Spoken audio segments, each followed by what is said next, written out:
when you're looking at an organization, 95% of jobs in an organization are transactional jobs. You're implementing the strategy that is set by the senior strategic leadership team.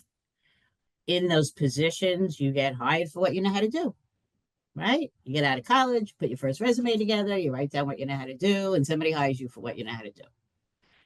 And that typically goes for about 95% of jobs in company, and you might be climbing the ladder, and typically up to about director level. That's when you get to start kind of butting up against the strategic leadership team.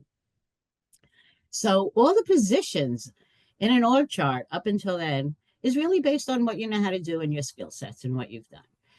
Now you're looking at a strategic senior leadership position, because here's the challenge. Now you're competing against people who are just as good as you are. And they have all the accolades and they have all the achievements.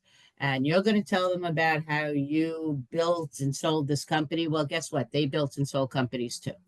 And it's not that transactional anymore. So now you've got an organization trying to figure out who they want to hire at a strategic level. They're not asking you if you know how to run a P&L anymore. If they are, you're in the wrong interview, my friends. They want to now know, what value do you bring separate from these other people I'm talking to? Because when it comes to what you've done, you're all pretty similar. You've all done great things. You all are passionate. You're all people. You all have pages of bullet points about how all the great things you did. Somebody's got to understand, though, but why you? What is your story? What value do you bring above and beyond these other people? So it might sound a little esoteric, but in that upper echelon, that's what it's going to come down to.